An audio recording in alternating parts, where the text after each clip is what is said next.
sembang. Sebab perkara yang kita nak sembangkan pada petang ni, tuan-tuan dan puan, saudara-saudari, cerita tentang satu benda yang kalau boleh benda ni kena ada dalam hati setiap kita, tuan-tuan. Kalau tak ada, tuan-tuan, tidak sempurna Islam kita, minta maaf, ya? Tidak sempurna iman kita, minta maaf, ya? Dan kita, sebab kita tahu Islam itu ada 5 rukunnya. Pertama, mengucap 2 kalimah syahadah, dirikan solat, ya? Dan tunaikan zakat, puasa di bulan Ramadan. Yang kelima, haji, tuan-tuan. Haji, umrah. Ada orang kata, aku tak main umrah-umrah, aku pergi haji terus. Tuan-tuan, betul, kan? Kita kata kita tak main umrah-umrah, kita main haji. Sekarang masalahnya bila nak pergi haji? Tuan-tuan tahu bila nak pergi haji? Ya? 2 minggu lepas ada sahabat saya seorang daftar haji. Dia letak 1,300 dekat tabung haji, dia pun daftar haji.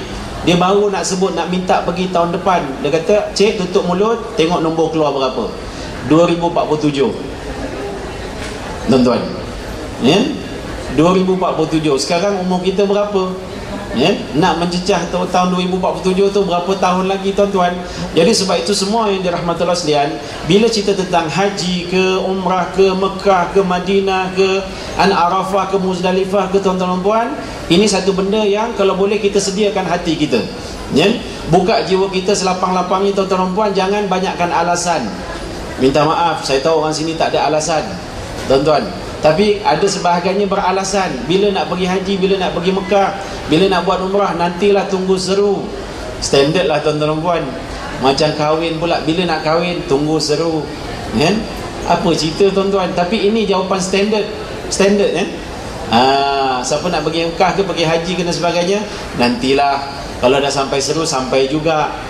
So maknanya kenapa kita tak sampai-sampai lagi? Sebab belum sampai seru. Tuan-tuan tahu keseruan haji itu bila, tuan-tuan? Seruan haji ni, tuan-tuan, sejak zaman Nabi Ibrahim saja. Sejak zaman Nabi Ibrahim tu seruan haji tu dah ada dah, tuan-tuan dan puan. Allah perintahkan kepada Nabi Ibrahim, wahai Ibrahim, bina Kaabah. Nabi Ibrahim binalah Kaabah. Anaknya tolong, Nabi Ismail tolong, tuan-tuan. Bila dah siap saja bina Kaabah, apa yang Allah perintahkan lagi kepada Nabi Ibrahim? Wahai Ibrahim, seru sekalian manusia yang ada di dunia ni datang Mekah buat haji. Nabi Ibrahim kata, nak seru macam mana? Kau seru saja. Kerja engkau menyeru, aku akan menyampaikan ke telinga, ke hati-hati manusia yang ada di dunia, tuan-tuan. Zaman tu tak ada Facebook, tak ada Twitter, Allah, aku tak ada Facebook, aku tak ada Twitter, kan? Kalau ada Facebook, bolehlah aku ada follower 1 juta orang, aku boleh tekan button, semua boleh dapat. Allah kata seru saja. Nabi Ibrahim pun berdirilah di antara Safa dan Marwah, tuan-tuan. Dia berdiri di antara Safa dan Marwah, berhampiran dengan Jabal Qubis. Lantas dia pun seru manusia untuk datang ke Mekah. Lantas seruan tersebut, tuan-tuan, sampai kepada kita. Wa azim bin nasi bil haji ya'tuka rijalan wa ala kulli dhamiri ya'tina min kulli fajjin amik. Nabi Ibrahim seru, tuan-tuan. Seruan tersebut sampailah ke hati-hati kita, ke telinga-telinga kita.